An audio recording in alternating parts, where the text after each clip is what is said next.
याद रखना भक्तों, एक बात सुनाऊं, अतिथि आपके घर से कभी भूखा ना जाए, इसका ध्यान रख लोगे ना तो जीवन में कभी लक्ष्मी आपके घर में कम नहीं होगी।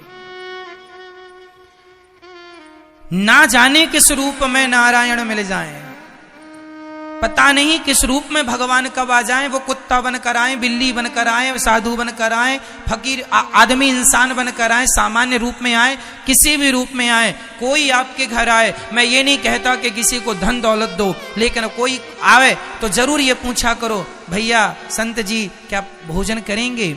यदि वो कहें कि हाँ भोजन करना है तो प्रेम से आप भोजन कराओ, इसमें कोई नुकसान नहीं है। कई लोग तो आज ऐसे ना लोग पूछते भी नहीं है, और जमाना भी खराब है, आजकल साधु संतों के रूप में चोर और चक्के भी आ जाते हैं, इसलिए भी आदमी सावधान है।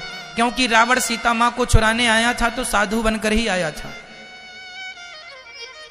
तो ऐसे लोग भी हैं, परंतु फिर भी एक बात बताएं, सावधान रहना हमारी जिम्मेदारी है, आपकी सुरक्षा आपकी जिम्मेदारी है, पर फिर भी आपके घर से भूखा कोई ना जाए।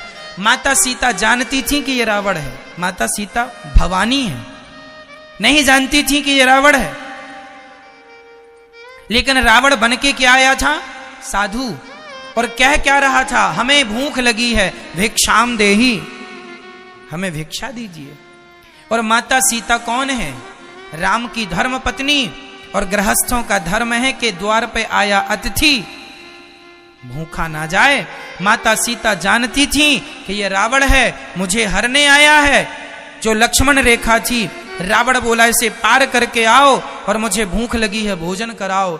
माता सीता लक्ष्मण रेखा पर पार करके गई। किसी ने माता सीता से सवाल किया कि क्या जरूरत थी लक्ष्मण रेखा को पार करने की, कोई आया था तो आने देती?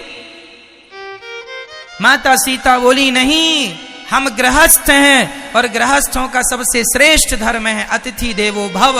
मैंने अपने धर्म का पालन किया है और मैंने अपने धर्म के लिए कि मेरे द्वार से अतिथि भूखा ना जाए, भले वो रावण ही क्यों ना हो, पर भूखा रोटी मांग रहा है तो देना धर्म है, मैंने दिया। मैंने धर्म की रक्षा की तो उसी धर्म ने फिर सीता माँ की भी रक्षा की, ज्यों की त्यों सीता माँ सही सलामत वापस मिल गई हैं। धर्मो रक्षति रक्षिता, जब आप धर्म की रक्षा करते हैं तो धर्म भी हमारी रक्षा करता है।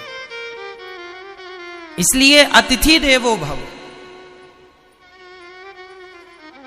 अतिथि देवो भव जरूरी है, हम अतिथि की सेवा करें।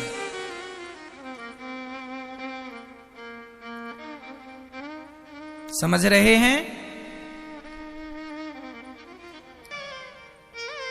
जब हमारे घर से कोई अतिथि भूखा जाता है तो हमारा सारा पुण्य लेकर के चला जाता है। इसलिए हमारे घर से अतिथि भूखा ना जाए। धरा ने कहा कि मेरे घर से अतिथि ना जाए, पर सामने वाला जो साहूकार सेठ है वो कह रहा है कि मुझे तो स्तन चाहिए। धरा ने कहा ठीक है, तुम्हारा सौदा मंजूर है। अब तो वो सेठ साहूकार बड़ा प्रसन्न हुआ कि बात बन गई। तो वहां पर एक चाकू पड़ी थी, धरा माँ ने चाकू उठाई और कहा कि आखिरी बार पूछती हूं, तुझे मेरे स्तन ही चाहिए ना? हाँ हाँ स्तन चाहिए। तो माता धरा ने चाकू से अपने दोनों ही स्तन काट दिए और काट कर उसकी तराजू में रख दिए। भैया ये तुझे स्तन चाहिए थे, ये रहे मेरे स्तन, मेरे घर में साधु भूखे खड़े हैं, जरा भोजन के लिए रोटी के लिए पैसे दे दे। सेठ ने पैसा दिया, दंग रह गया, वो अवाक रह गया कि क्या किया इन्होंने, अपने स्तन काट दिए। वो समझ रहा था कि कोई सामान्य महिला है, विषय वासना की दृष्टि से देख रहा था, लेकिन वो तो परम भक्त थी। उन्होंने स्तन काट कर दिए, पैसे लिए, बाजार से सामान खरीदा और सामान खरीद कर संतों के लिए बढ़िया भोजन प्रसाद तैयार किया। संतों ने प्रसाद पाया। तभी संत की दृष्टि पड़ी कि माता धरा की साड़ी से रक्त निकल रहा, खून निकल रहा। संत ने पूछा, मां ये आपकी साड़ी से खून कैसा? तो माता धरा ने पूरी राम कहानी बताई। महाराज मेरे घर में कुछ भोजन के व्यवस्था नहीं थी और मैं फलाने के घर गई तो उन्होंने कह दिया कि तुम स्तन दोगे। तो ही मैं पैसा दूंगा, और मेरे पास कुछ गिरवी रखने को था नहीं, तो मैंने अपने स्तन को काट के गिरवी रख दिया है आपकी रोटी के लिए। वो संतों से भगवान प्रकट हो गए। वाह, ऐसा अतिथि सत्कार किया है आपने। इस अतिथि, जब आप धर्म की रक्षा करते हैं तो धर्म आपकी रक्षा करता है। भगवान प्रकट हो गए और माता धरा को कृपा दृष्टि से उनका घाव भर दिया। और भगवान कृष्ण ने कहा, भगवान नारायण ने कहा कि मां, तुमने संतों की सेवा की है, मैं तुम्हारी सेवा करूंगा। अगले जन्म में तुम्हारा बेटा बन के आऊंगा और इन्हीं स्तनों का दूध पान करूंगा, दूध पीऊंगा, स्तन पान करूंगा। पर मैया ने कहा कि ये तो आपने अपने बल से दिया है, अब मैं आपसे कुछ मांगू? हाँ हाँ मांगो माँ।